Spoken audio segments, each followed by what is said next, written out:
నందమూరి బాలకృష్ణ గారు బోయపాటి శ్రీను గారి కాంబినేషన్లో వచ్చిన అఖండ సూపర్ డూపర్ హిట్ కావడంతో అఖండకి సీక్వెల్ని ప్లాన్ చేశారు మూవీ టీం. ఇక సీక్వెల్ ఎప్పుడెప్పుడు రిలీజ్ అవుతుందా అని నందమూరి అభిమానులందరూ కూడా చాలా ఎగ్జైటింగ్గా ఎదురుచూశారు.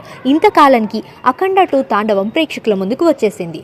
అఖండ 2 తాండవం చూసినటువంటి ప్రతి ఒక్క అభిమాని కూడా ఈ సినిమా ఇప్పటి వరకు బాలకృష్ణ గారి కెరియర్లోనే ఇలాంటి సినిమాని చూడలేదు అని చెప్పేసి కామెంట్స్ చేస్తున్నారు.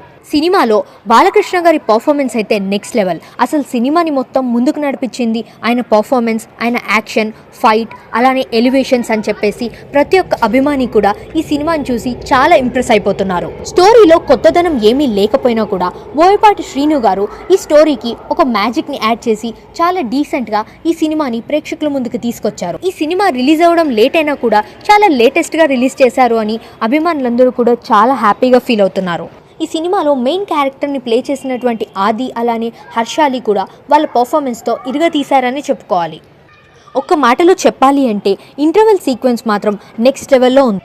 ఇప్పటి వరకు ఇలాంటి ఇంటర్వెల్ సీక్వెన్స్ని ఏ సినిమాలో చూడలేదు అని సినిమా చూసినటువంటి ప్రతి ఒక్క అభిమాని కూడా చాలా గర్వంగా చెప్పుకుంటున్నారు. ఈ సినిమాకి మ్యూజిక్ అందించినటువంటి తమన్ కూడా చాలా మంచి పర్ఫార్మెన్స్నే అందించాడు అని చెప్పేసి ప్రతి ఒక్కరు కూడా మాట్లాడుతున్నారు. తమన్ అందించినటువంటి మ్యూజిక్ బీజిఎం మూలంగా ఈ సినిమాలో ఉన్నటువంటి ఎలివేషన్స్ ఇంకా చాలా హైప్ని సొంతం చేసుకుంది అని చెప్పేసి బయటైతే టాక్ నడుస్తుంది. మరి మొత్తం మీద అఖండ 2 తాండవం ఒక మంచి హిట్ టాక్ని అయితే సొంతం చేసుకుంది.